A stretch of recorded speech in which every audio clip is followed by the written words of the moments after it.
¿No creen que es un tiempo especial?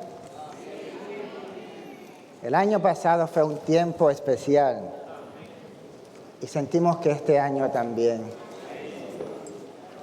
Este año nuestro amado quiere atraernos más. Nos atrae su amor. Estamos en una historia de amor.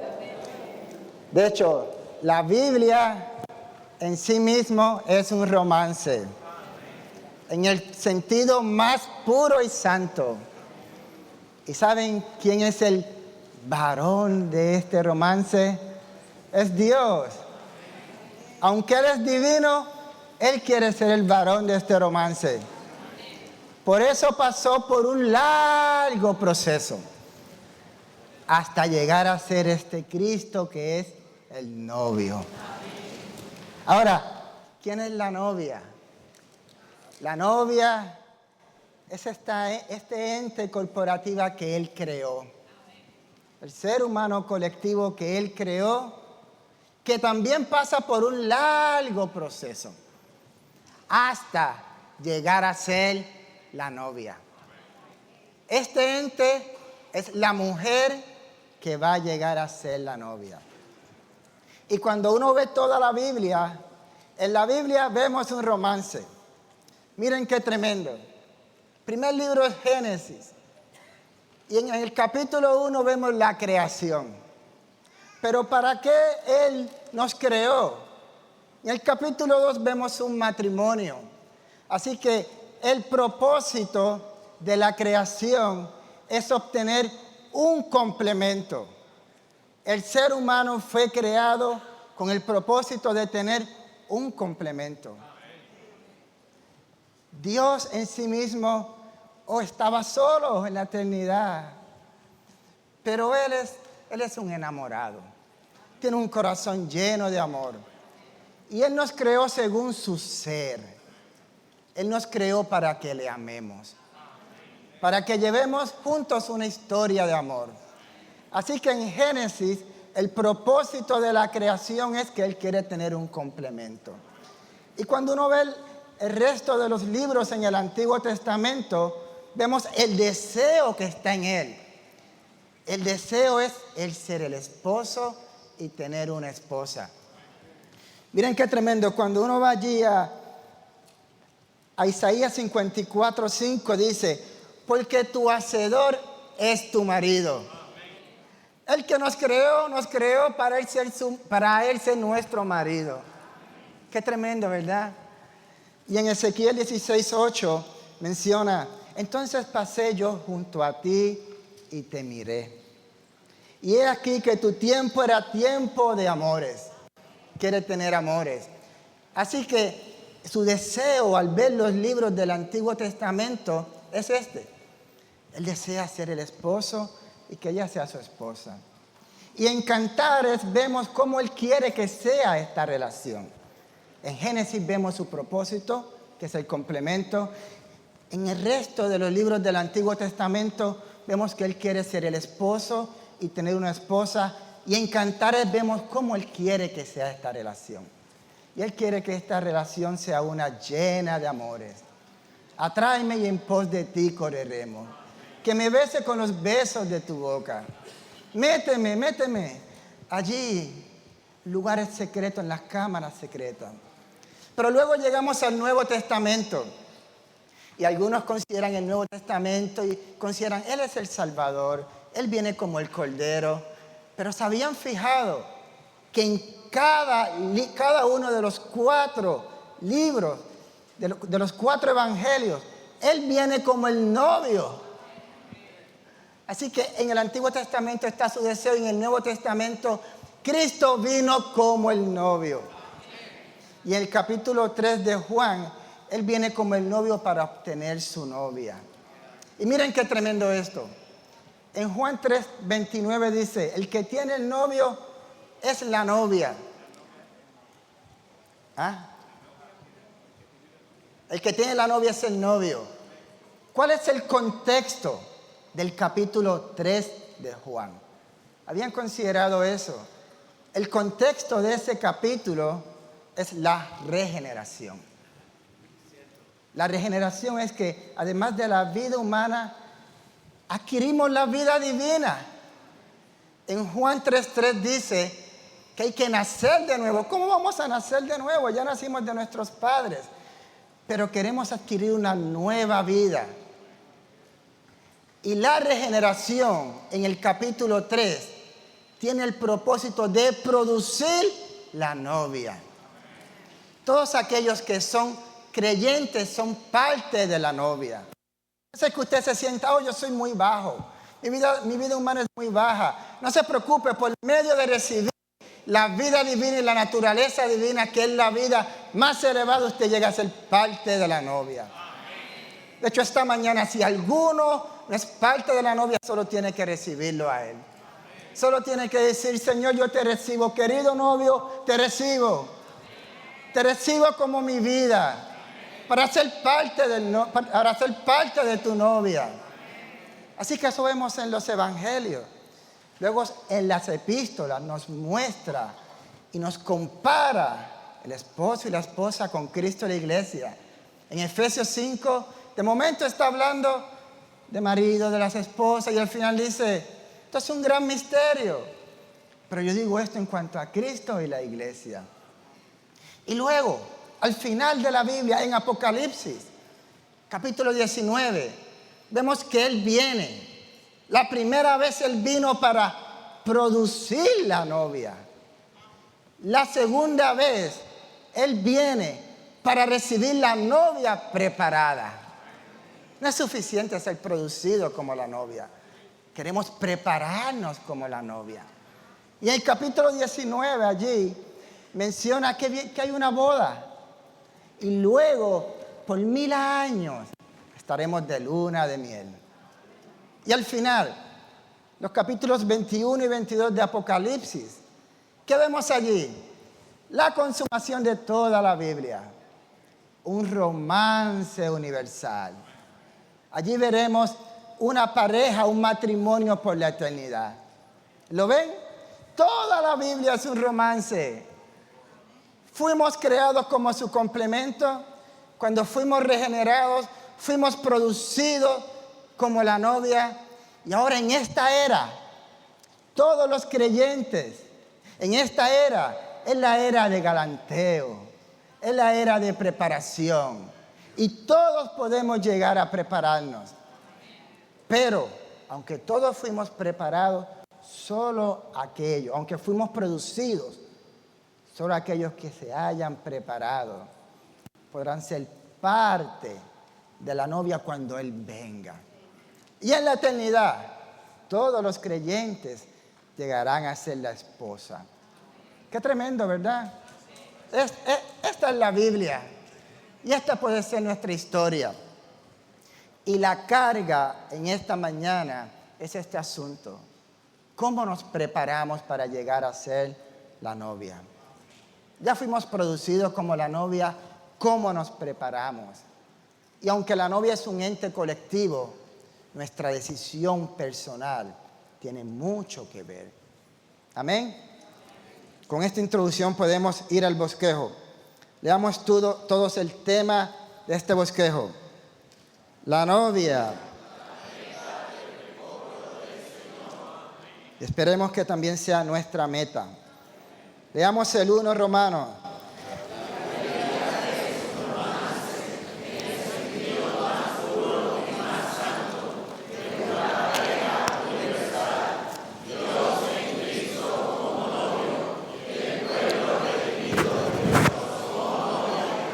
¿Saben? Cada uno de nosotros deberíamos orar. Señor, haz que la esencia de mi vida cristiana sea romance divino. Señor, haz esto, que la esencia de mi vida cristiana sea romance divino. Él dice, a lo largo de los siglos Dios ha tenido un romance con el hombre. Él creó al hombre con el propósito de tener un complemento. Dios es uno que ¿qué? Él ve. Dios es uno que ama. Y Él creó al hombre a la imagen de sí mismo como aquel que ama. Esto significa que Él nos creó para que lo amemos. ¿Para qué Él nos creó? para que le amemos. Y mientras más entramos en esta relación de amor, esto nos capacita para recibir su vida divina. Y la vida divina nos permite ser uno con Él. Nos permite ser su agrandamiento, su expresión. Pero ¿cómo recibimos más de su vida para ser su agrandamiento y expresión? Por medio de tener una relación llena de amor. El C. Toda la Biblia es un romance divino. Y el cantar de los cantares es una forma abreviada de ese romance. La Biblia es un libro romántico. ¿Cómo es la Biblia? Un libro romántico. Y nuestra relación con el Señor debería llegar a ser más y más romántica. Si no hay romance entre nosotros y el Señor Jesús, entonces somos cristianos religiosos y no cristianos románticos. ¿Qué quieren ser? ¿Qué queremos ser? ¿Cristianos religiosos o cristianos románticos? Escojamos ser cristianos románticos. 3. Romance es una palabra de cortejo divino. En la Biblia vemos que Dios busca nuestro amor. Y el cantar de los cantares es más que un romance, es un romance magnífico. Y ahora llegamos a la carga de esta primera parte. Consideremos lo siguiente. El libro de Cantares nos muestra la relación de amor que hay entre el creyente individual con Cristo. Y nos muestra cómo esta relación de amor produce progreso espiritual. Y la relación de amor que va de etapa en etapa introduce a esta mujer que es vista en Cantar de Cantares en una experiencia más profunda. Y en este libro vemos diferentes etapas que ella pasa, muchas etapas. Y es interesante, aunque hay muchas etapas, en realidad es la misma etapa que se repite una y otra vez y va más profunda cada vez. Y el principio rector que se ve en la primera etapa es la que conduce a las próximas etapas. Y en las próximas etapas, en la experiencia de ella, hay un progreso espiritual. Ella está avanzando hasta alcanzar madurez.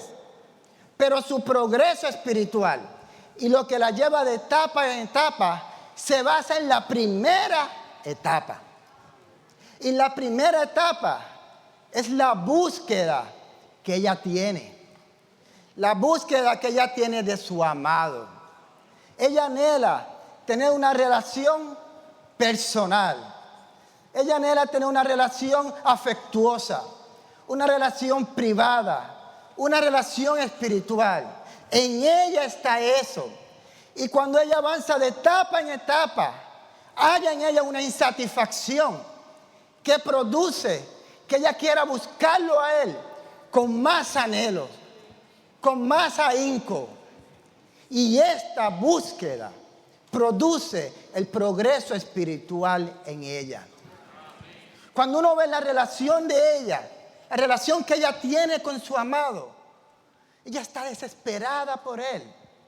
Ella está avanzando, anhelándolo. En un sentido, es una bendición tener insatisfacción espiritual. Y ella no se conforma con una relación general. Ella anhela tener una relación íntima. Ella tiene un anhelo. Y cuando avanza de etapa en etapa, de momento, en el capítulo 6, versículo 13, ella es llamada la Sulamita. La Sulamita es esa palabra, es el femenino de Salomón. Así que ella llega a ser lo que él es, en vida y naturaleza, en expresión y función. Como esta mujer, que al principio el cuadro, ella es una yegua salvaje, llega a ser igual a él. La primera etapa es el camino que la condujo a la madurez. La búsqueda y el deseo de tener una relación privada, personal, íntima, amando a su amado, fue lo que produjo eso. Y de momento en el último capítulo, en el versículo 14, Cantares 8:14, ella dice: apresúrate, amado mío. Ella anhela eso, pero es el resultado de la búsqueda. Déjenme decirles algo. En Juan 20, allí vemos a una mujer. Miren qué interesante esto. En algún momento, esta mujer tenía 7 demonios. Oh, su condición tan lamentable, tan lamentable. Pero en un momento dado, este amado la sanó. ¿Y saben qué hizo ella? Durante el vivir humano, hubo un grupo de hermanas que ministraban al Señor. No los hermanos, las hermanas. Y ella fue una que se fue a ministrar al Señor, supliendo sus necesidades. Y luego, cuando el Señor estuvo en la cruz, un grupo de hermanos, de hermanas estaba allí. Y ella era una de ellas. Yo consideraba, esta mujer quizás decía: ese que está en la cruz me sanó a mí. Está bien, está muriendo por todos ustedes, pero Él hizo algo personal por mí, que hizo que yo estuviera dispuesto a dejar todo y a seguirlo. Mi condición era tan miserable, pero ella dejó todo y se fue a seguirlo. Y en la cruz, oh, ella miraba a su amado. Él me sanó. ¿Y saben qué? Luego de eso, al tercer día, ella fue temprano a la tumba. Y de momento vio que la piedra estaba rodada. Y vio y no lo encontró. Y fue a buscar a los discípulos. Y solo los 2 de ellos regresaron, Pedro y Juan. Y cuando llegaron los discípulos, allí vieron y entraron. Vieron el lienzo ordenado, vieron el sudario. Y dice la Biblia que creyeron, porque todavía tenían duda. Creyeron el hecho. Dijeron: ok, la resurrección es que alguien está muerto, si se levanta y se va, entonces resucitó. Y no fue que se lo llevaron, porque todo estaba ordenado tal como él arreglaba su cama todos los días posiblemente. Así que ellos dijeron: es cierto, fue un hecho cumplido. Y se fueron. Pero aquí hay una mujer que parecía media tonta. ¿Dónde le han puesto? Estaba llorando. Estaba llorando. Y de momento vi que hay 2 ángeles. Y los ángeles le preguntan: ¿por qué lloras? Y ella le dice que se lo han llevado y no sé dónde está. Y miren qué interesante esto. El Señor no estaba en la tumba, pero tampoco había ascendido al Padre. Es como si Él estuviera por allí. Él estaba allí. Y los 2 discípulos vinieron, pero no produjeron nada en Él. No produjeron nada en el Señor. Porque ellos estaban buscando los hechos y no la persona. Pero María, esta mujer, estaba allí. ¿Dónde la han puesto? ¿Dónde la han puesto?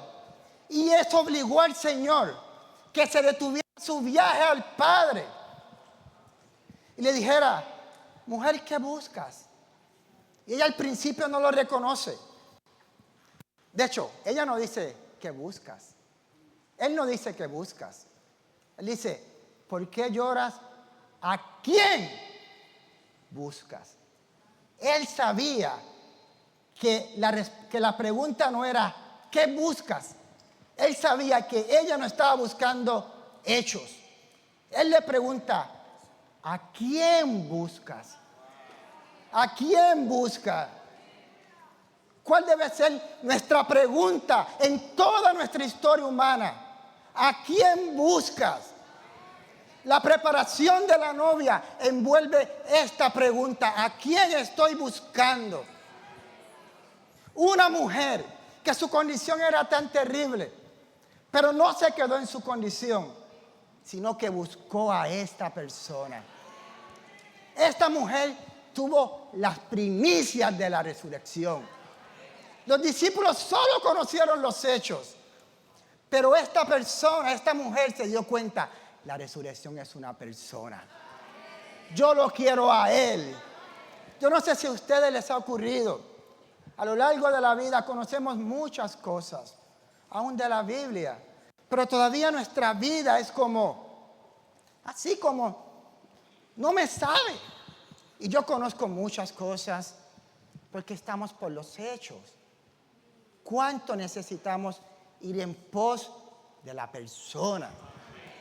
Quien tuvo esta experiencia fue la que buscó la persona.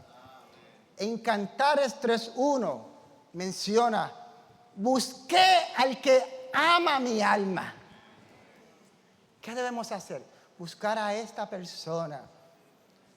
Hace poco yo consideraba, algunos hasta nos hemos criado aquí, hemos crecido aquí, y yo consideraba, Señor, de verdad yo voy a estar aquí y voy a vivir de cierta manera porque solo me enseñaron a vivir así. ¿Es así? No voy a hacer ciertas cosas porque fui educado de esta manera. Voy a vivir una vida que yo diga, sí, soy cristiano, pero no hay nada en mí que me provoca ir adelante. Y yo me indigné conmigo mismo y consideré, no, Señor, si tú eres una persona real y tú eres la persona más amorosa, causa que te ame. Si yo fui creado para esto, entonces causa en mí que yo te ame con locura. Rechazo vivir una vida normal porque así tengo que vivir. Rechazo no hacer cosas porque sé que están mal. ¿Qué importa que está bien o que está mal si no lo tengo a Él? ¿De qué vale? Está bien, no queremos hacer cosas malas. Pero yo no quiero vivir una vida de no hacer cosas porque sé que no puedo hacerlas. Yo quiero llevar una vida que mi amor por Él cause que ya no me importe nada más. Supongamos yo tengo 4 hijas y una de ellas es gemela. Son 2 gemelas, obviamente. No puede ser una sin la otra. Supongamos que yo voy a la cocina y una de ellas tiene un cuchillo en la mano. Ella ni siquiera sabe lo peligroso que es ese cuchillo. Ella ya no lo sabe. Pero ¿cómo yo hago que ella suelte el cuchillo? Ella no se da cuenta lo peligroso que puede ser. Yo necesito presentarle algo que sea más atractivo que ese cuchillo. Si yo trato de forzar con ella, se va a cortar. Pero en casa hay unos dulces. Y si yo hago así, y hago así, ella hace así, y hace así. Es decir, ¿qué causa que ella deje algo que ella pensaba que era chévere para ella? Y ni siquiera sabe lo peligroso que es. Presentándole algo más preciado. Solo algo más preciado produce que lo demás pierda significado. Y puede ser que usted se sienta, es que yo no estoy allí. Quizás esto es para aquel, pero no es para mí. Recientemente yo encontré este versículo que me ha estado ayudando mucho. Jacobo 4:2. Dice, no tenéis porque no pedís. No tenéis porque no pedís. Si esa no es su experiencia, si esa no es mi experiencia, ¿qué yo voy a hacer? ¿Condenarme? ¿Qué yo voy a hacer? ¿Darme por sentado? No, Señor, dame esa experiencia. Que es tal de derramar nuestro corazón y tener oraciones sinceras con Él. Señor, si tú no eres lo más querido, sé lo más querido para mí. Si aún no lo eres y todavía hay tantas cosas en mi corazón, hazlo. Cambia mi escala de valores. No tenéis porque no pedís. Ustedes piensan que le va a decir, no, a este se lo voy a contestar, pero a ti no. Él anhela ese tipo de oraciones. El Señor causa causa que te ame, causa que todo mi corazón se derrame hacia ti. ¿No creen que Él quiere esas oraciones? Si no estamos allí, no nos frustremos. Solamente pidámosles a nuestro amado, atráeme. Tu poder de atracción puede hacer que yo dé todo mi ser hacia ti. Ahora, miren esto. Por un lado, nuestra búsqueda espiritual produce el progreso espiritual. Y la insatisfacción en nosotros produce la verdadera edificación. Pero para que haya búsqueda, tiene que haber apertura. Ustedes saben, en Mateo 25 habían 10 vírgenes y todas ellas querían salir al encuentro de su novio. En el versículo 4, las vírgenes eran vasos. ¿Habían notado eso? La virgen es un vaso. Mateo 25:4, ella es un vaso. Cantares 1:3 dice, por eso las vírgenes te aman. El ser humano fue creado como vaso para abrirse y amar. Este es el propósito por el cual fuimos creados. ¿Saben cuál es el resultado de la caída? Y la naturaleza de la caída es que produce personas que conocen y que hacen. El ser humano va en pos de conocer y hacer. Pero fuimos creados para abrirnos y amarle. En Eclesiastés dice que el conocimiento no satisface. En Cantares vemos que el amor satisface. En Mateo 7, 23 y 24, allí menciona, algunos me dirán en aquel día, Señor, Señor, en tu nombre hicimos muchas obras. Y él dice, no los conocí. Pero en 1 Corintios 8:3 dice, el que me ama es conocido por mí. ¡Qué tremendo! La caída produce personas que conocen y hacen. Pero el corazón de Dios es producir vasos que se abren y le aman. Cada día podemos abrir todo nuestro ser. Hay muchas cosas que necesitamos abrir. Con miras a que hay un crecimiento espiritual, Dios necesita encontrar vasos abiertos y que amen.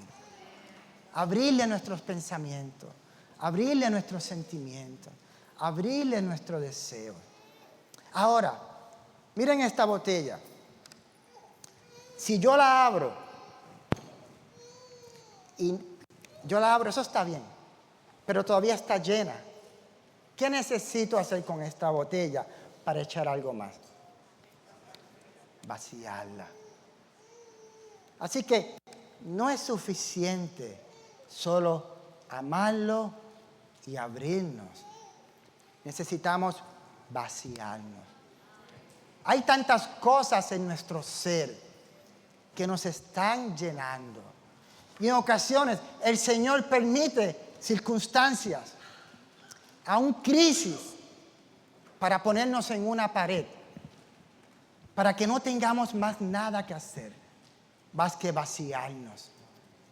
Saben, allí en Segunda de Reyes, miren qué tremendo esta porción, Segunda de Reyes 4, allá había una mujer, y esta mujer, su esposo había fallecido y tenía 2 hijos, y el acreedor venía y se quería llevar a los hijos. Y ella va donde Eliseo y le dice, ¿qué hago? Y Eliseo le dice, ¿qué tienes? Y ella le dice, solo tengo un jarrón lleno de aceite. Y él le dice, ok, ve a tus vecinos y trae vasijas vacías, no pocas. Y cerrada la puerta tras de ti, derrama. Y ella envió a los hijos y echaba aceite. Y se llenaba una y ponía otra y echaba aceite. Un solo jarrón de aceite, pero seguía. Y de momento ella le dice a su hijo, tráeme otra vasija. Y el hijo le dice, ya no hay más ninguno. Y en ese momento el aceite cesó. El aceite cesó cuando ya no encontró vasijas vacías. No es que el aceite no está disponible, es que no haya espacio. No hay espacio en nuestro ser. Y en ocasiones el Señor permite tantas cosas para que no tengamos nada más que hacer, más que ir delante de Él, cerrado la puerta y abrir todo nuestro ser. Yo estaba considerando, miren la historia de Ana.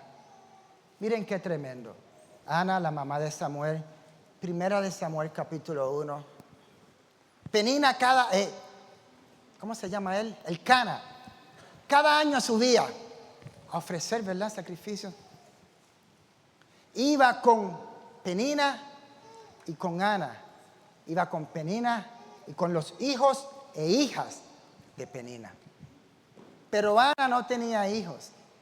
En el versículo 5 dice, porque Jehová había cerrado la matriz de ella. ¿Quién lo hizo? Jehová. Y Penina, todo el tiempo, estaba allí, molestándola. Y producía, hostigándola. Y producía amargura en ella. A tal punto que Ana lloraba y no comía. Y su marido le dice, Ana, ¿acaso, por qué llora y no come? ¿Acaso yo no soy mejor que 10 hijos? Qué hombre insensible ese, ¿verdad? Pero miren esto, miren lo que hizo ella. Era una situación tan difícil que producía amargura en ella. Su alma estaba llena de amargura. ¿Quién provocó eso? ¿Quién permitió que quién cerró su matriz, su vientre? Dios. Y Dios permitió que Penina todo el tiempo estuviera allí. Pero miren lo que hizo esta mujer. Yo fui impresionado. Porque uno puede tener una de dos actitudes. Pues yo no vuelvo a subir para ese lugar. Si lo que hago, cada vez que voy a que mi esposo ofrezca eso, lo que produce es amargura en mí, pues endurezco mi corazón. Pero miren lo que dice el registro bíblico. Ella estaba allí orando, hablando en su corazón, orando. Dice el registro que estaba con amargura, orando a Dios, llena de lágrimas. Y no hablaba palabras porque hablaba en su corazón. Y de momento viene Elí, el sacerdote, que estaba carente de discernimiento, porque el sacerdocio era caduco. Y le dice, mujer, ¿por qué sigues bebiendo vino? ¿Por qué estás embriagada? Carencia. Y ella le dice, no, Señor, yo no estoy embriagada. Yo estoy derramando mi corazón, mi alma delante de Jehová. Porque en mí hay gran ansiedad. Esta mujer estaba en una situación tan lamentable que tenía amargura, estaba llena de ansiedad, llena de tristeza. Y ella escogió derramar su alma delante de Jehová. Y eso era lo que él estaba esperando. Él permitió esa circunstancia para que ella no encontrara más nada, más que vaciar su ser delante de él. Y cuando ella derramó su ser y le dice, ve mi situación, ella se abrió, ella se vació, ve mi situación. ¿Qué tal de que me des un hijo? Y entonces él suplió su necesidad. La necesidad que tenía ella provocó que ella no pudiera hacer más nada más que derramar su ser.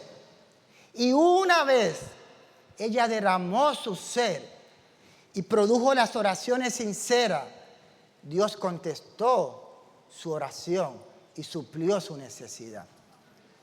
¿Quién cambió la era? Su hijo cambió la era.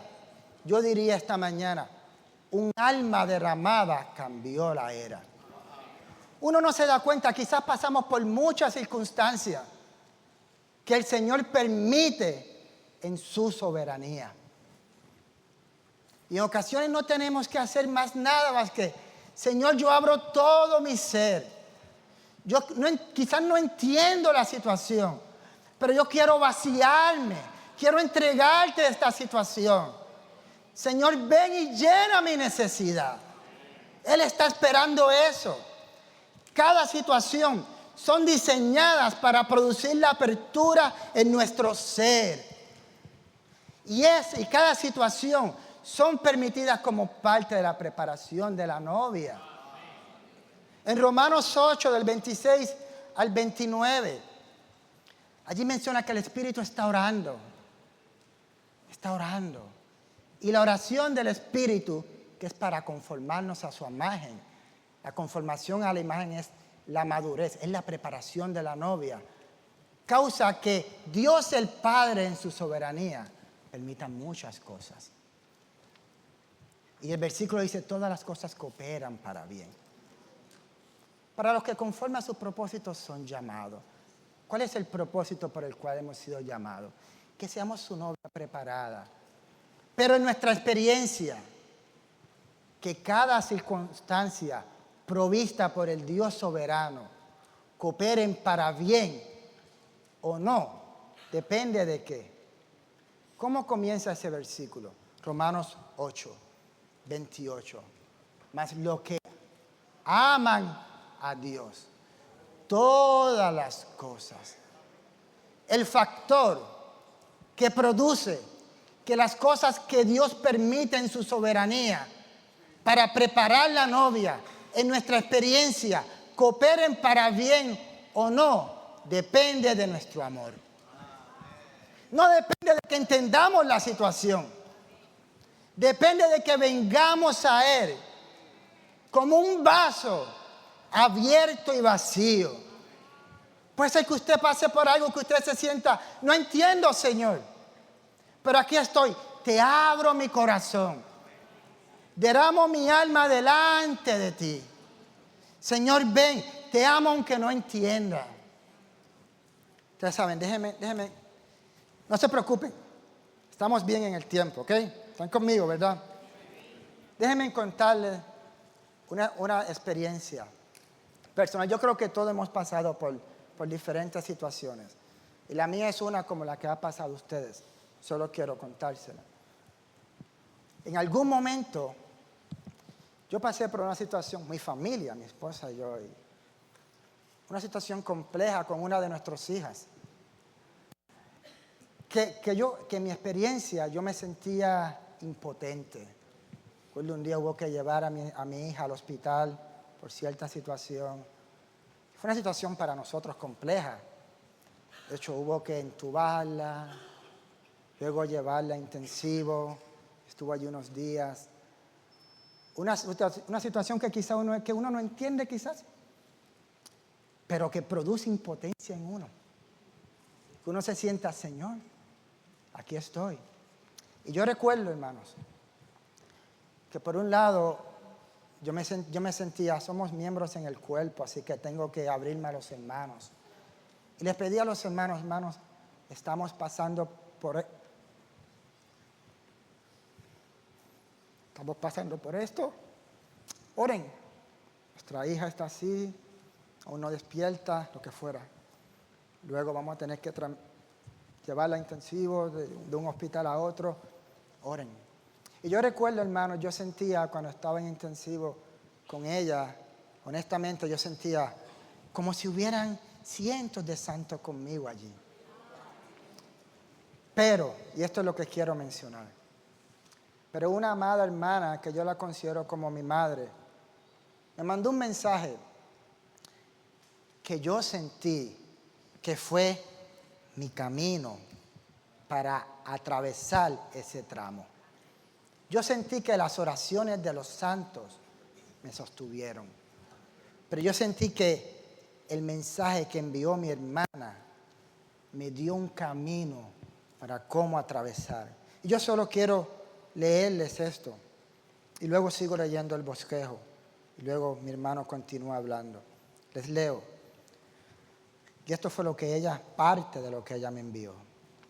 Al llegar a la vida de iglesia, en el recobro del Señor, mi esposo y yo empezamos a experimentar como si una aplanadora pasara por encima de nosotros.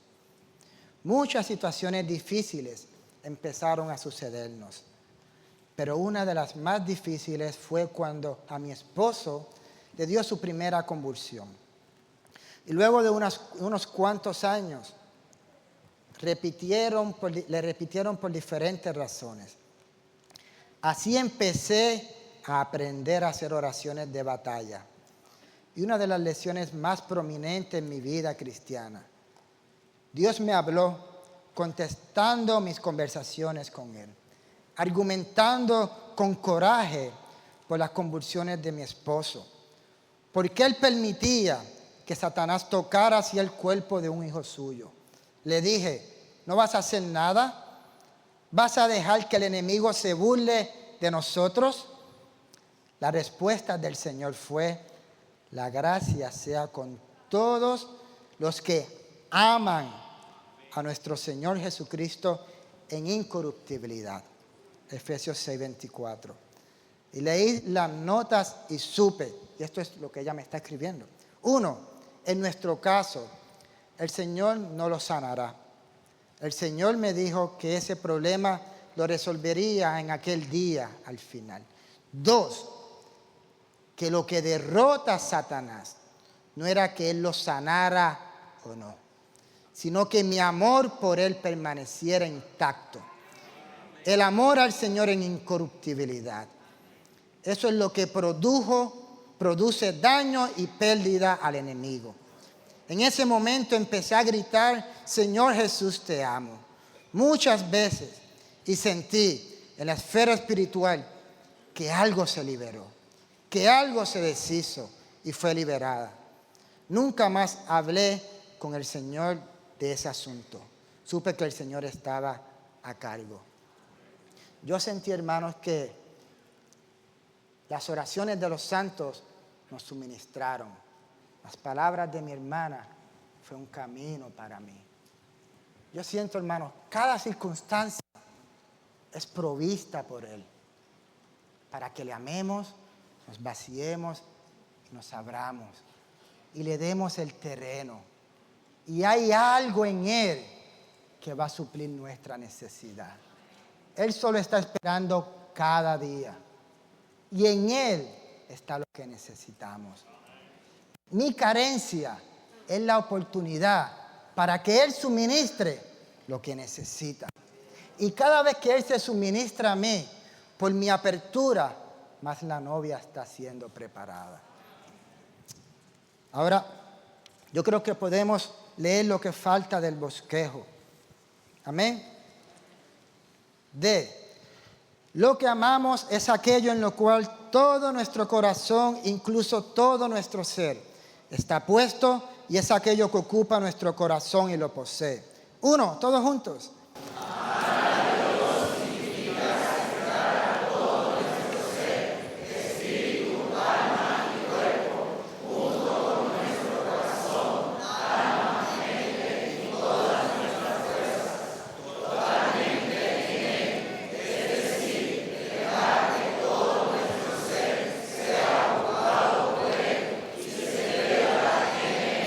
Amén. 2, todos juntos otra vez.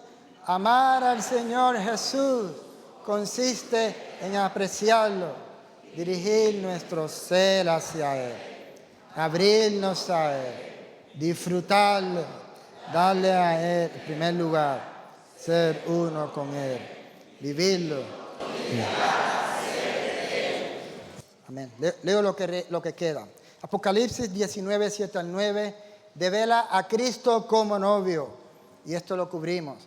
Las bodas del Cordero son el resultado de la compleción de la economía neotestamentaria de Dios, la cual consiste en obtener para Cristo una novia, la iglesia, por medio de la redención jurídica y por la salvación orgánica efectuada en su vida divina.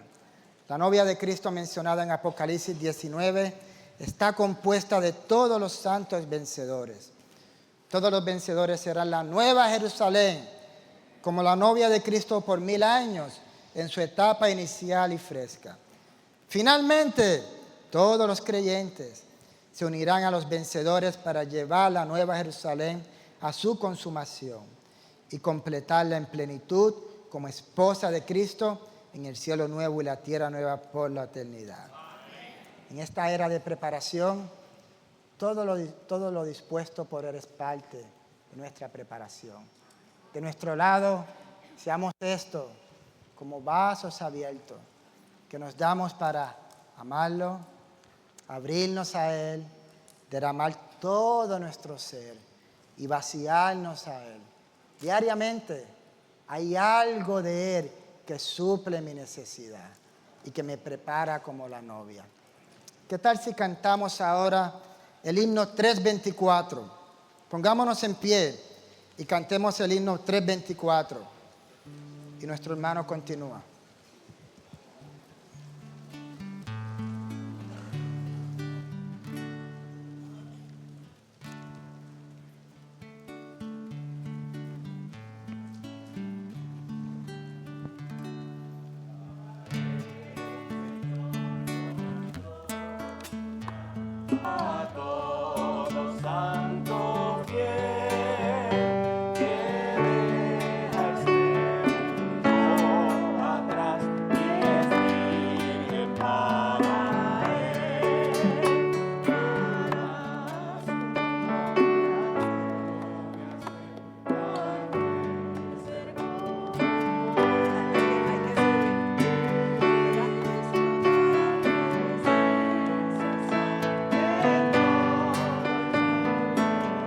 Hermanas.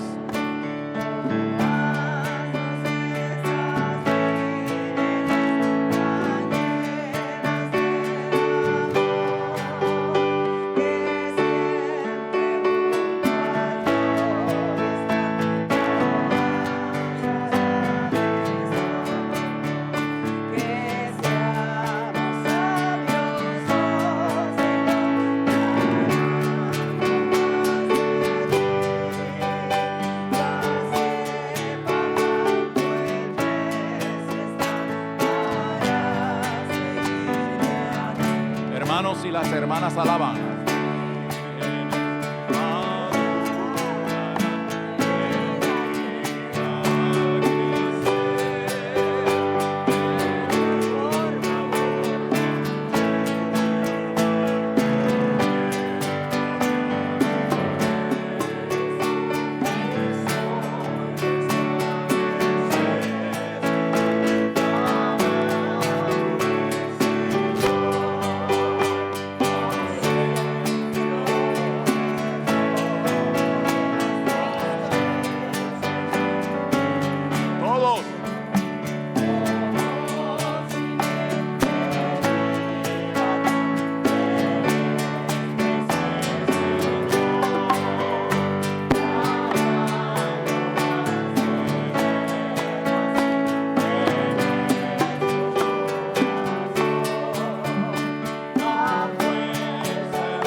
¿Qué tal si oramos de 2 en 2?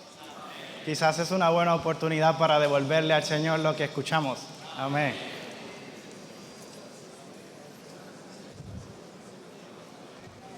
Amén. Aleluya. Qué bueno que estamos aquí.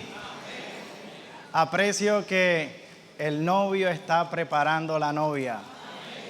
Aprecio mucho poder ver el cuadro en Cantar de los Cantares, ¿verdad? Esta experiencia progresiva en una comunión amorosa.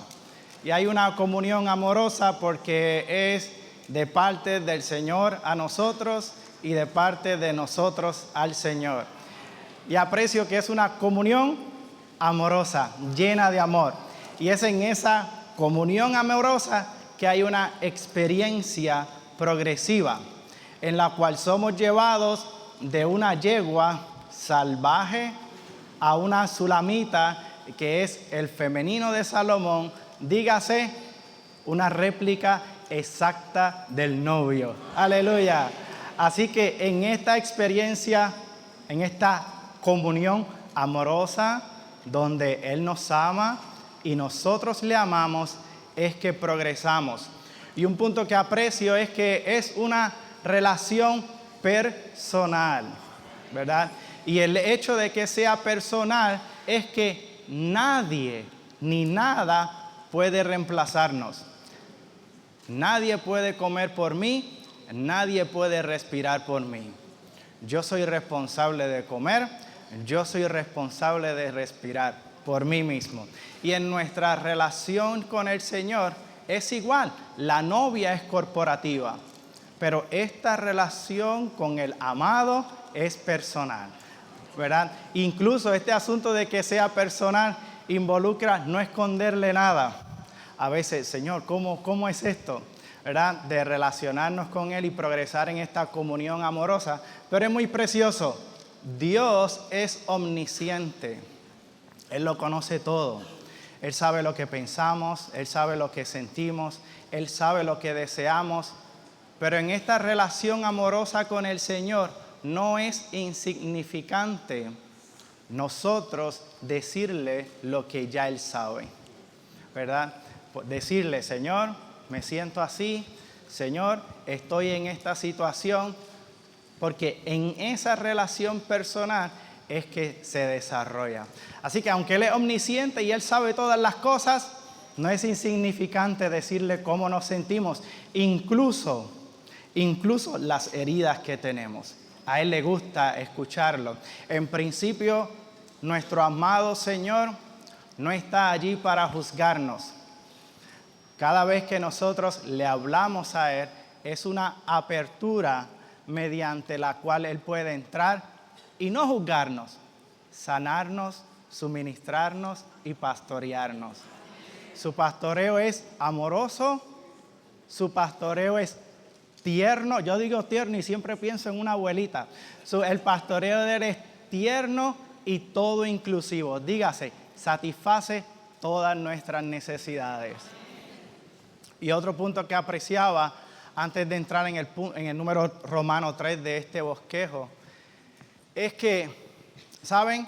Está la iglesia aquí estamos hablando de la preparación de la novia, ¿verdad?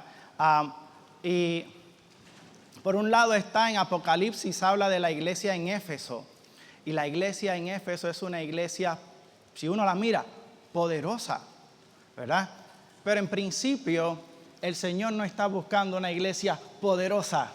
El Señor no está buscando santos poderosos. El Señor no está buscando obreros poderosos. En Efesios, llena de poder. Filadelfia, tienes poco poder. Y ahí poco poder indica que hace lo que puede con lo que tiene. ¿Quiénes constituyen la novia? Yo sé que esa palabra es grande, incluso a mí me queda grande, pero en pos de eso es que estamos aquí y queremos ir. Pero la novia está constituida por los vencedores. Pero en principio uno escucha esa palabra yo no sé usted, pero inmediatamente uno como que se descalifica un poco. Pero aprecio que pareciera ser que la norma del Señor para eso no es una norma absoluta. Cuando Él habla a la iglesia en Filadelfia, le dice, tienes poco poder. Haz lo que puedes con lo que tienes. Qué precioso. Cada uno de nosotros puede amar al Señor con lo que tiene, ¿verdad? Podemos hacer lo que podemos hacer con lo que tenemos. Y el Señor desea que nos esforcemos para hacer lo que podemos hacer con lo que tenemos. Aleluya. En el número Romano 3 de este bosquejo dice, la novia es la meta del recobro del Señor. ¿Saben? Dios tiene una meta, Cristo tiene una meta, Y como vimos anteriormente, de hecho en el Evangelio de Juan, en el capítulo 1, Juan el Bautista vio al Señor Jesús y su reacción inmediata fue: he aquí el Cordero de Dios que quita el pecado del mundo. Aleluya, tenemos un Cordero. En el capítulo 3, refiriéndose a la misma persona, Juan el Bautista dijo: este es el novio, ¿verdad? Así que en el capítulo 1 hay un Cordero. En el capítulo 3 hay un novio. En Apocalipsis 19:7 están las bodas del Cordero. Ahora bien, el Señor vino como el Cordero para efectuar redención. Todos necesitamos redención, ¿verdad? Sin derramamiento de sangre no hay perdón de pecados. Él vino como el Cordero para efectuar redención. Pero no solo vino como el Cordero, Él vino como el novio. Y el novio tiene como meta obtener la novia. Así que la meta del Señor no es meramente efectuar la redención. La meta del Señor es obtener una novia para el novio, para las bodas del Cordero. Así que esa es la meta de Dios. Él quiere casarse, Cristo quiere casarse y Él está en busca de una novia. Ahora, esta también es la meta del recobro del Señor. Y mientras yo consideraba eso, uno de los puntos que consideraba es: Señor, esta es tu meta, yo quiero que esta sea mi única meta en toda mi vida. ¿Saben? Es posible uno estar en la iglesia, reuniéndose en la iglesia, sin meta. Y quizás uno puede leer la Biblia cuando tiene ganas, cuando no tiene ganas no lee la Biblia, o sencillamente se mueve como dicen los hermanos. Uno puede estar en la vida de iglesia sin metas. Yo decía: Señor, yo no quiero estar aquí sin meta. Yo quiero hacer de tu meta mi meta. ¿Saben? También puede estar en la vida de iglesia teniendo muchas metas que no son esta meta, ¿verdad? Quizás uno puede decir: wow, mi meta es predicar el evangelio. O quizás mi meta, y eso hay que hacerlo, ¿verdad? O mi meta es más conocimiento de la verdad.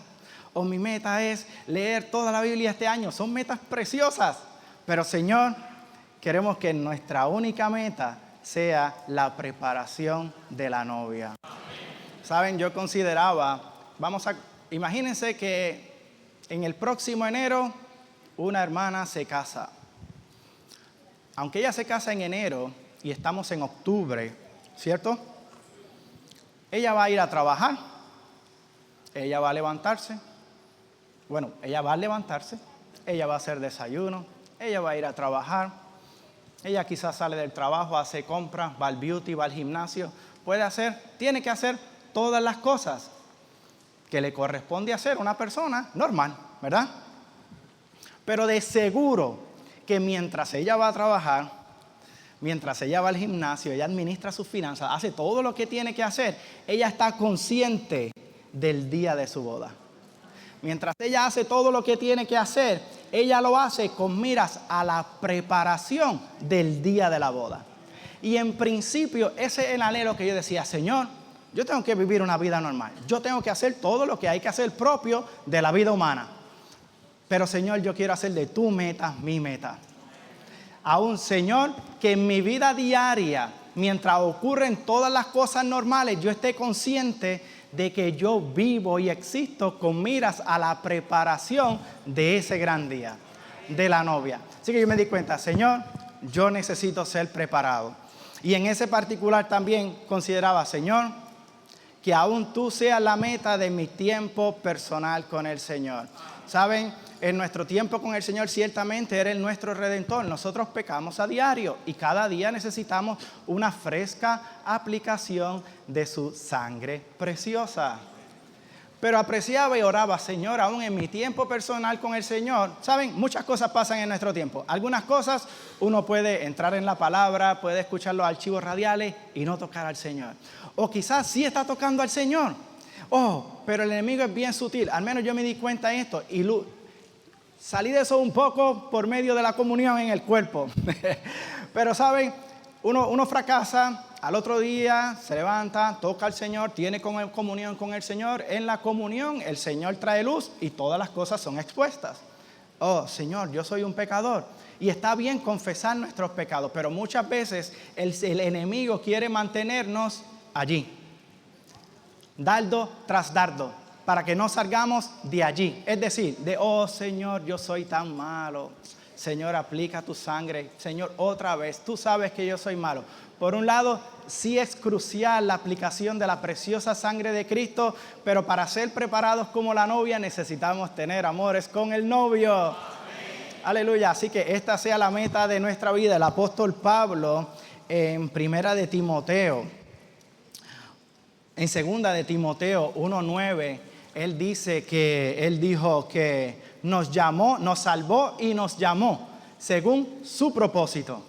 Así que Dios nos salvó y nos llamó no meramente para salvarnos y llamarnos, sino porque Él tiene un propósito. Este propósito es la preparación de la novia. Si nosotros estamos aquí hoy, es con miras a su propósito. Pero no solo eso, sino que en 2 de Timoteo 3:10, Pablo dice, le está hablando a Timoteo y se refiere y dice, tú has seguido fielmente mi propósito. Así que el propósito de Dios había llegado a ser el propósito de Pablo. Ya no eran dos propósitos diferentes.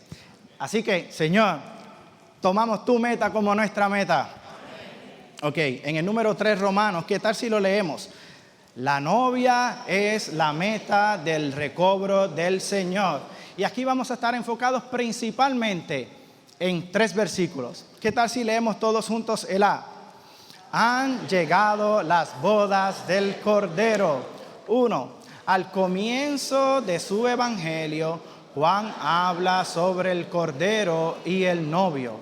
Y en Apocalipsis, él dice que han llegado las bodas del Cordero. 2.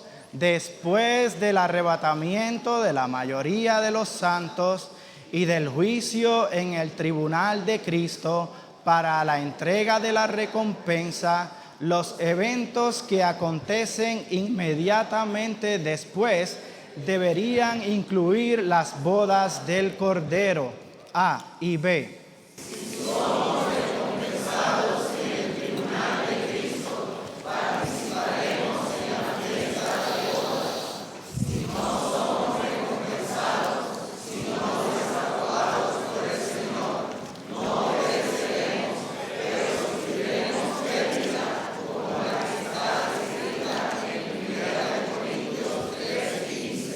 Amén. Bueno, así que, Señor, estamos aquí porque queremos ser esta preciosa novia.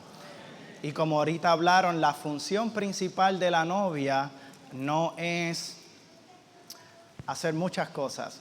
La función principal de la novia es amar al Señor. En el B dice, su novia se ha preparado. Y aprecio esto porque nuestra vida en principio es una preparación.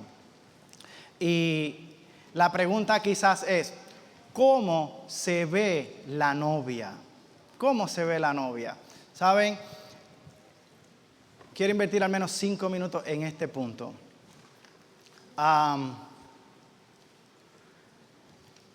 novia se ve es gloriosa, sin mancha, ni arruga, ni cosa semejante.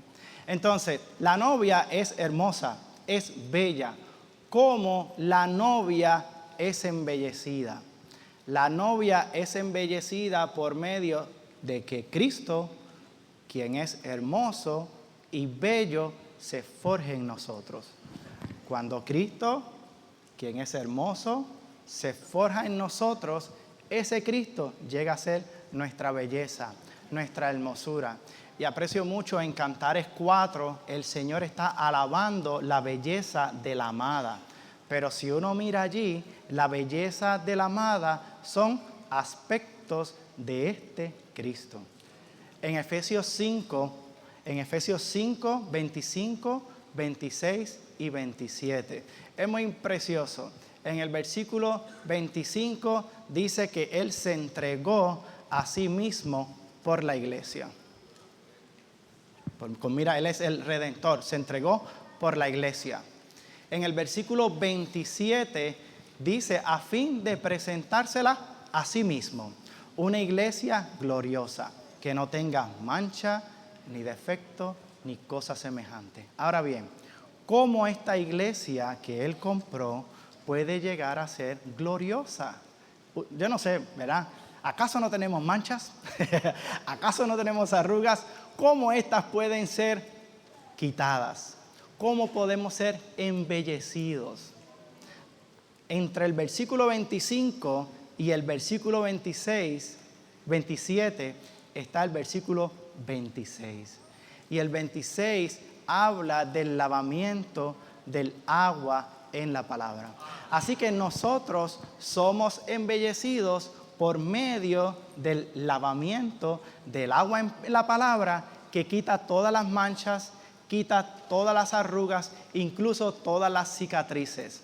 ¿Saben? Nosotros en la vida humana tenemos muchas cicatrices. Pero ¿saben? El lavamiento del agua en la palabra quita todas esas cicatrices. Y aprecio este punto porque todo lo que nosotros necesitamos, lo que yo necesito cada día, es poder recibir de una manera personal y directa el hablar del Señor en ese día. Yo estaba considerando en estos días, Señor, yo tengo tu hablar. No hay duda, ¿verdad? Aquí continuamente tenemos el hablar. Yo estaba considerando, Señor, hoy, ¿qué tú me estás hablando a mí? No hay duda, en esta relación con el Señor es una comunión donde nosotros le hablamos al Señor y Él nos habla. Así que yo me di cuenta, muchas veces yo estoy hablándole al Señor. Y es bueno hablarle al Señor, pero Señor, yo necesito que tú me des una palabra. ¿Saben? Estaba considerando algunos versículos y llegaron estos versículos. ¿Saben? En Hebreos 1:3 dice que Él sustenta y sostiene todas las cosas con la palabra de su poder. Yo no sé si es su experiencia. En realidad yo estoy aquí parado solo exponiéndome, en realidad. Pero yo no sé si es su experiencia. Pero muchas veces yo siento que mi vida es un desastre. Yo no sé si a usted le pasa, ¿verdad? Muchas cosas, hay muchas cosas que yo quisiera que estén en orden, pero no está en orden, no solamente externamente, sino internamente. ¿Cómo? Incluso nuestro propio ser interno puede ser traído a un orden apropiado por medio de la palabra. Si recibimos una palabra, Él por medio de su hablar pone todas las cosas en orden. ¿Saben? En Mateo, y ahí la palabra es rema, y en Mateo 4:4 igual habla, no solo de pan vivirá el hombre, sino de toda palabra que sale de la boca de Dios. En mi vida yo tengo que reconocer, no solo de pan vivirá el hombre, sino de toda palabra que sale de la boca de Dios. Yo sé que ese versículo no lo sabemos, pero yo decía, Señor, si en realidad este versículo llega a ser real en mi experiencia, yo no te voy a dejar ir ninguna mañana hasta que tú me des una palabra. Todos necesitamos una palabra. De hecho, si nosotros miramos en Isaías 50, Él dice que Él sostiene con una palabra al cansado. Muchas veces estamos cansados. Algunos mayores, otros incluso más jóvenes están cansados. ¿Cómo podemos ser sostenidos? Por medio de una palabra. Señor, concédeme una palabra. Y si nosotros miramos en Mateo 8, hay un caso también de una persona que necesitaba ser sanada. Y lo que se le dijo al Señor fue, di la palabra. Porque con una palabra todos nosotros podemos ser sanados, con una palabra podemos ser suministrados, con una palabra podemos ser embellecidos. Yo me di cuenta, Señor, cada mañana muchas cosas pueden pasar, pero por favor dame una palabra. Bendíceme con una palabra que me energice, incluso una palabra que llegue a gobernarme durante el resto del día. Amén. Y que llegue a ser de suministro. Bueno, por medio de su palabra somos embellecidos. Y aprecio aquí un punto que quiero leerles. Dice, en un sentido muy práctico, voy a leerles dos. Algo que valoramos, algo que siempre valoramos, es que el Señor todavía nos hable de manera personal y directa hoy. el verdadero crecimiento en vida depende de que recibamos la palabra directa de parte de Dios. Solo su hablar en nosotros tiene verdadero valor espiritual. Y otro punto que valoro mucho, en un sentido muy práctico, la presencia del Señor es uno con su hablar. Siempre que Él habla, su presencia es real para nosotros en nuestro interior. El hablar de Cristo es la presencia misma del Espíritu. Bueno, yo no sé si logré impresionarlos, pero al menos si hemos de ser preparados como la novia, al menos, Señor, cada día, danos una palabra que nos lave, que quite toda la impureza, que nos muestre y nos revele y que me revele aquella impureza que tú quieres quitar. Amén. Ok, la novia en el bosquejo, su esposa por causa del tiempo. Este bosquejo, muchos de nosotros lo estuvimos cubriendo esta semana. Así que yo voy a cubrir algunos puntos cruciales. ¿Bien? Amén. Porque si no me va a tomar mucho tiempo. Otro punto en el B3 que habla acerca de la preparación de la novia. Dice, la preparación de la novia depende de la madurez en vida de los creyentes. ¿Saben? Y aquí un punto que valoré mucho es, yo decía, Señor, crece en mí. Tú puedas crecer de una manera normal. Pero aprecié mucho este cuadro.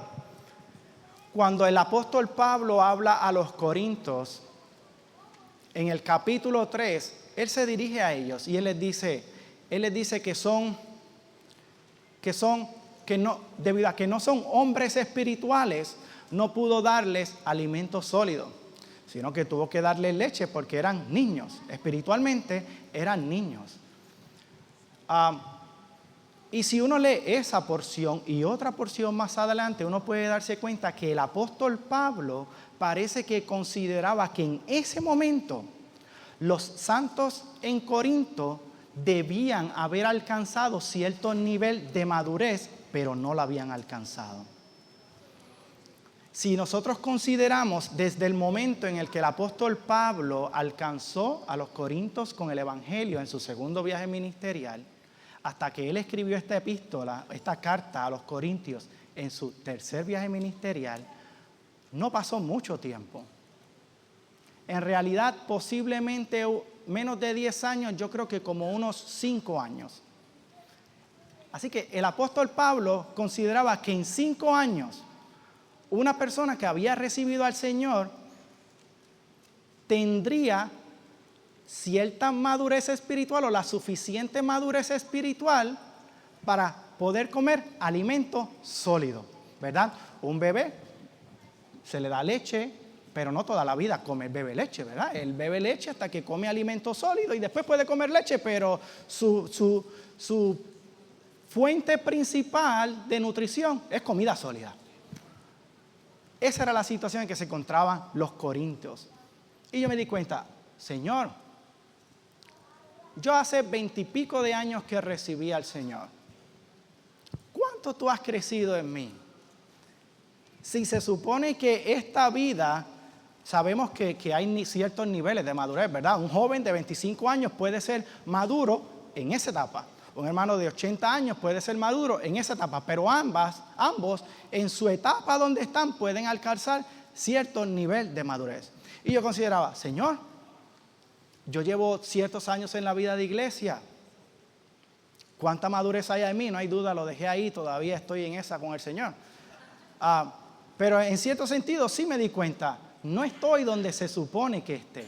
Si nosotros miramos el caso de los corintios, había muchos obstáculos que impedían que esta vida, lo cual es una vida normal y crece de manera normal, había muchos obstáculos que impedían que esta vida creciera. Y habían opiniones, había pecado, ofensa, muchas cosas. Yo decía, Señor, en la comunión contigo, concédeme recibir la luz necesaria y la cooperación necesaria para que todos estos obstáculos puedan ser removidos y esta vida pueda crecer de una manera normal. Porque la novia es una novia madura. pero yo no soy todavía maduro. Señor, remueve los obstáculos para que esta vida pueda crecer de una manera normal. Y 2 puntos que consideraba en este particular, yo me di cuenta, en cuanto al pasado, yo he desperdiciado mucho tiempo. Y posiblemente mientras más grande es una persona, más tiempo ha desperdiciado. Ahora bien, la pregunta es, ¿qué podemos hacer con eso? Hay algo que podemos hacer y no es nada. Joel 2:25, yo os restauraré los años que han comido la langosta. Así que en cuanto al pasado yo me di cuenta, yo no puedo hacer nada, pero sí puedo echar mano de la promesa de Dios. Señor, restaura los años. En cuanto al pasado, Señor, restaura los años. Opera de manera intensificada. Restaura los años que se comió la langosta. Ahora, eso es en cuanto al pasado. Ahora bien, Señor, restaura los años. Ahora bien, en cuanto al futuro, son las 11:43 de la mañana. Para las 3:43, 4 horas, ¿cierto? Aunque uno que tenga 80 años y uno que tenga 25 años, en cuanto al tiempo perdido es diferente. En cuanto al futuro, el tiempo que tenemos de aquí a las 4, todos tenemos el mismo tiempo. Alabado sea el Señor. Y es un hecho que aunque no sabemos ni el día ni la hora, sí nuestra esperanza es ver su segunda venida. Y todos tenemos el mismo tiempo. Y 2 versículos que apreciaba y para mí fueron de mucho pastoreo son los siguientes. Salmos 90:12. Enséñanos pues a contar nuestros días, para que adquiramos corazón de sabiduría. Señor, enséñame a contar mis días, que cada día tenga valor eterno. Señor, en tu misericordia no me dejes desperdiciar un día. Señor, tú sabes cuán terco soy. Señor, pero no me dejes desperdiciar un solo día. En Efesios 5 dice, mirad, pues, atentamente cómo andéis, no como necios, sino como sabios, redimiendo el tiempo. Así que de aquí en adelante, Señor, concédenos redimir el tiempo. En ambos de estos versículos menciona la palabra sabiduría. Ahora bien, puede que digamos, ¿en qué consiste la sabiduría? En principio, la sabiduría en este asunto no está relacionado con inteligencia. En Mateo 25 habla de las 10 vírgenes que 5 de ellas fueron preparadas. Y si nosotros miramos esas 10 vírgenes, 5 tenían aceite en sus lámparas. Otras 5 tenían aceite en sus lámparas y en sus vasijas. Es decir, las insensatas tenían solamente aceite en sus lámparas, en su espíritu. Pero las prudentes, las sabias, tenían aceite no solamente en sus lámparas, sino en sus vasijas. No solamente en su espíritu, sino también en su alma. Es decir, ellas habían redimido el tiempo. Decía, wow, Señor, que yo pueda redimir el tiempo.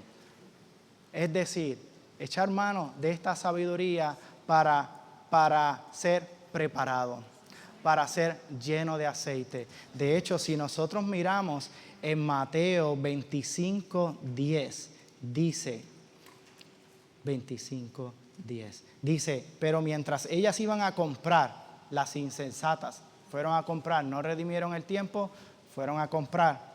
Vino el novio y las que estaban preparadas entraron con él a las bodas. Entonces yo dije, Señor, en cuanto al pasado, queridos hermanos, ni yo ni ninguno de nosotros podemos hacer nada. Echemos mano de la promesa del Señor. Señor, restaura los años. En cuanto al futuro, en cuanto al tiempo que tenemos por delante, Señor, queremos redimir cada oportunidad. Acuérdanos de esto. Saben, incluso aquí que habla de que la novia es madura, en el griego la palabra madurez es en el punto final. Es decir, en el último punto. Y en el Nuevo Testamento se utiliza con relación a los creyentes, en el sentido de que nosotros los creyentes podamos llevar a la madurez la vida que hemos recibido por medio de la regeneración. Fuimos regenerados, recibimos esta vida y esta vida tiene que ser llevada a la madurez. Ahora, otro punto, ¿cómo la llevamos a la madurez? Un punto que aprecio mucho y se lo estoy llevando al Señor es jamás estar complacidos. Es como que estar complacidos es la enfermedad de la iglesia en la Odisea. Ella estaba complacida. ¿Cómo se ve este asunto de estar complacido? Señor, yo no necesito nada. Yo decía, Señor, yo no quiero estar en esa condición, por favor, y si estoy en esa condición, rescátame hoy.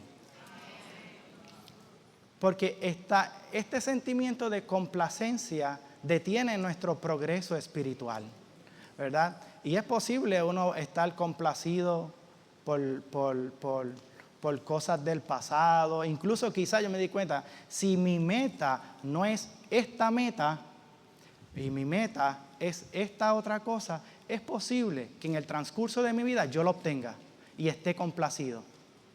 Pero como mi meta no es aquella, puedo estar complacido. Decía, Señor, si ese es mi caso, quita todo eso. Señor, yo quiero tomar este asunto de la preparación de la novia como mi única meta. De manera que yo no esté complacido hasta aquel día que esté delante de ti y en tu misericordia, junto con todos los santos, podamos tener acceso a la fiesta de bodas con nuestro querido Señor. Pero quiera el Señor y se lleve todo sentimiento de complacencia y opere en nosotros una palabra cada día para que llegue a ser un dínamo, una dinamita que nos energiza para ir en pos de Él. De hecho, la manera de nosotros ir en pos de Él con miras al crecimiento en vida y la madurez, la cual cumple el propósito eterno de Dios, es por medio de olvidar lo que queda atrás y extendiéndonos a lo que está adelante. ¿Saben? Yo no sé si de seguro aquí hay algunos universitarios, pero ese cántico lo cantamos mucho con los universitarios.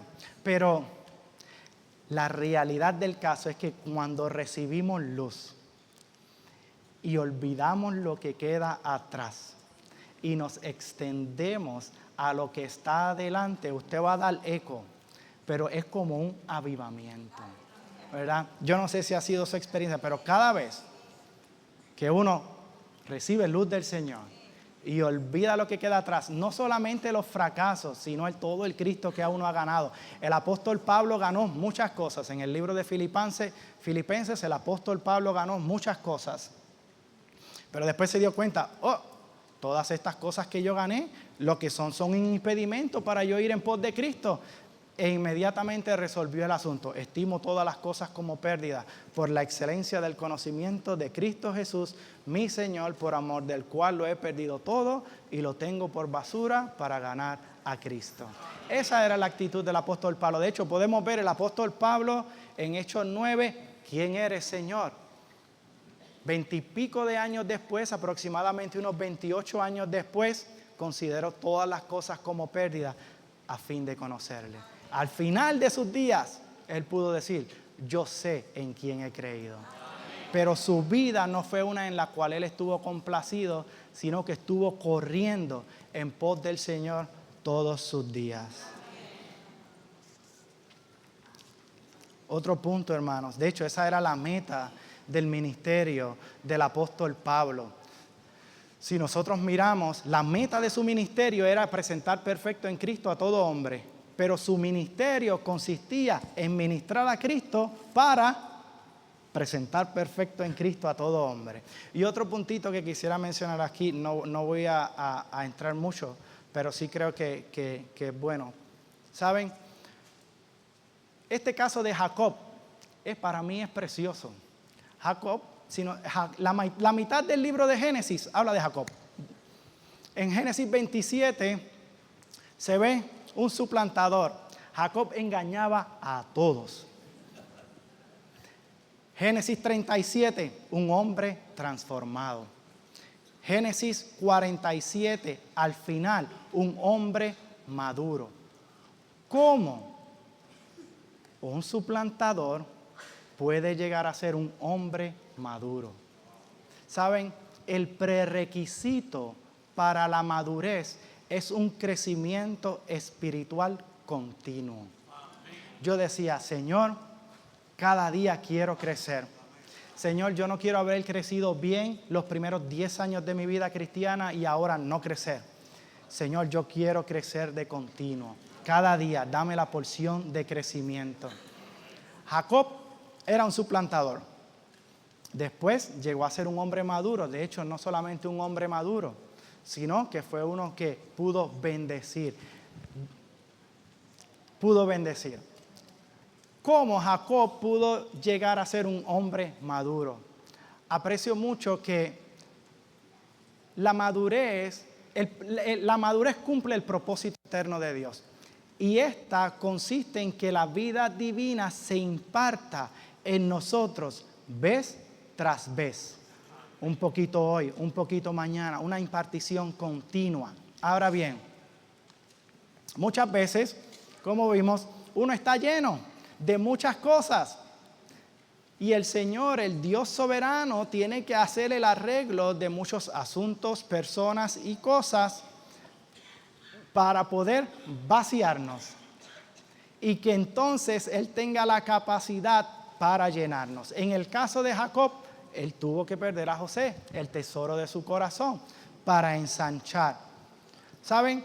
Y otro puntito aquí que que valoro mucho y para mí en estos días ha sido un suministro. Juan conoció al Señor en los evangelios. Lo conoció como un hombre en la carne, de hecho dice que se recostaba sobre su pecho. Luego lo conoció después de su muerte y resurrección. Y más adelante en su vida, el Señor, ¿qué hizo con Juan? Lo puso en Patmos. Patmos era una isla pequeña, solitaria, llena de piedras. Pero lo precioso aquí es que Juan él sabía por qué estaba allí. Nosotros leemos todo el libro de Apocalipsis y no se halla ninguna queja. Solo lo que se halla es revelación tras revelación tras revelación. El Señor tuvo que limitar a Juan a una situación para que él pudiera recibir una revelación fresca y nueva de la persona de Cristo. Ahí él pudo ver, este se ha intensificado 7 veces, de hecho, y es por medio del Espíritu intensificado 7 veces, eso está allí en Apocalipsis, que se produce esta preciosa novia. El asunto es, el Patmos donde Juan fue puesto, no porque hizo nada malo, aunque incluso cuando hacemos cosas malas, todo está bajo el arreglo soberano del Señor. Pero Juan no había hecho nada malo. Él fue allí por causa de la palabra y del testimonio. Pero el Patmos no se convirtió en algo que impidió que los cielos de Juan estuvieran abiertos. No, Patmos no se puso entre los cielos y Juan. Juan sabía. Así que Patmos permaneció en su lugar y para Juan los cielos fueron abiertos. De manera que él pudo recibir una revelación fresca de este Cristo maravilloso. Amén, Señor. Ok. Amén. Ok. El último, este punto, y luego salto el otro por causa del tiempo, me quedan 5 minutos. Pero miren esto. La característica principal de una persona que ha alcanzado madurez, y para mí eso fue la señal contundente. Yo decía, Señor, ¿cómo yo sé si yo he alcanzado madurez o cierto nivel de madurez? El ministerio dice, la señal contundente de una persona que ha alcanzado madurez es que tiene la capacidad de bendecir a otros. Decía, Señor, introdúceme en madurez y concédeme muchos años de vida en los cuales mi vida sea una en la cual yo bendiga a otros. Y en realidad bendecir a otros no es meramente te bendigo en el nombre. La bendición es introducir a las personas en la presencia del Dios triuno. Traer a las personas al amor, a la comunión y a la gracia del Dios triuno.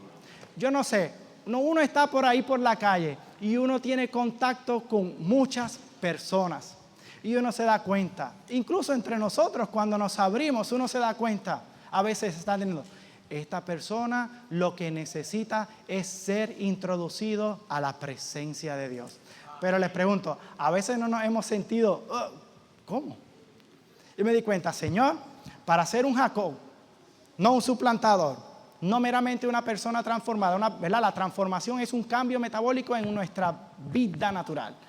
Pero la madurez es el lleno de esta vida que nos cambia. Señor, ¿cómo yo puedo llegar a bendecir a uno? Con miras a bendecir, yo necesito pasar por todas las experiencias que Jacob también pasó. Y estando consciente que son todas un arreglo soberano del Señor, incluso son parte del pastoreo del Señor para nosotros. Otro punto, solo avanzando, esta novia es corporativa. No solo es madura, sino es corporativa. Y aquí corporativa, yo decía, bueno, voy a mencionar solo dos palabras, perdón y el espíritu. La preparación de la novia requiere no meramente que una persona alcance madurez, sino que sea conjuntamente edificada con el Dios triuno y los unos con otros.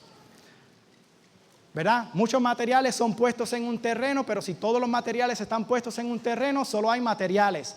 Pero si estos materiales son edificados, hay un edificio, ¿verdad? Ahora bien, miren esto. Voy a presentarlo así. Mateo. La palabra iglesia se menciona solamente 2 veces en los 4 evangelios. Mateo 16, Mateo 18. Mateo 16 el Señor dijo, edificaré mi iglesia. Mateo 18 se revela el aspecto práctico de la iglesia, y cuando el Señor habla de la iglesia, solamente 2 veces. En el Nuevo Testamento, cuando revela el aspecto práctico de la iglesia, lo revela dentro del contexto en el que había un problema entre los hermanos. ¿Verdad? Así que, en cierto sentido, es como si el Señor supiera que van a ocurrir ofensas. Si hemos de vivir una vida de iglesia práctica con miras a la edificación del cuerpo, dígase la preparación de la novia, estamos aquí y mientras crecemos y maduramos podemos ofendernos los unos a los otros. Pero en una situación de ofensa el Señor no puede hacer mucho. ¿Cómo se mueven? ¿Cómo quitamos las ofensas del medio para poder que la vida crezca y compenetrarnos? Lo único que puede lograr eso es el perdón. Después de eso, Pedro le pregunta al Señor, Señor, ¿cuántas veces ha de pecar mi hermano contra mí? El Señor, 7 veces, 70 veces 7. Y después de eso le da este cuadro del rey que viene a hacer cuentas con sus siervos, y uno le debe de 10,000 talentos, y finalmente el Señor lo perdona y él va a su consiervo que le debe 100 denarios y lo mete a la cárcel. Bueno, y finalmente el Señor dice, necesitamos perdonarnos los unos a los otros. Así que yo me di cuenta, con miras a la vida práctica de iglesia, perdonarnos unos a los otros y aceptar el arreglo soberano del Señor. Los que el Señor ha puesto a nuestro lado, yo me di cuenta, Señor, lógralo. Los que el Señor ha puesto a nuestro lado son los que el Señor, el Dios que coloca, según 1 Corintios, ha puesto para que podamos crecer con miras a la madurez. Así que yo me di cuenta, 2 cosas. Señor, yo necesito perdonar a todos los santos. Si me han ofendido, ¿verdad? Los perdono. Pero por otro lado, si yo ofendo a alguien, perdón. Del lado de acá, si alguien ofende a uno debe igual buscar gracia para perdonar. Señor, yo no quiero tener nada con nadie. Por otro lado está este asunto, Señor, si yo añado el elemento del Espíritu a todas las relaciones, el Espíritu tiene la muerte, resurrección, humanidad, divinidad, todo lo que necesitamos. Y va a causar que tengamos relaciones saludables. Yo me di cuenta, Señor, está el perdón, ya se me fue el tiempo, está el perdón, por otro lado está el Espíritu. Amén. Y finalmente, solo quiero mencionar este punto, la novia, ¿saben? La novia tiene un vestido y nosotros hemos recibido al Señor como nuestra justicia objetiva, la cual nos hace aptos para acercarnos a Dios. Y ahora yo me di cuenta, wow, yo necesito vivir a este Cristo, manifestar a este Cristo para que entonces esto llegue a ser mi justicia subjetiva. Y una gran alarma, aunque no quisiera terminar así, pero por lo menos a mí me sonó esto. El Señor le habla a la iglesia en Filadelfia y después le habla a la iglesia en la Odisea. Y si uno mira, la iglesia en la Odisea es la iglesia recobrada que se degradó. Y cuando Él le habla a la iglesia en la Odisea, le dice que está desnuda, que tiene que comprar un vestido. Y así que en ese caso ella carecía de la justicia subjetiva de Cristo. Es decir, de vivir a Cristo, de manifestar a Cristo. Y me di cuenta, Señor, yo necesito vivirte más.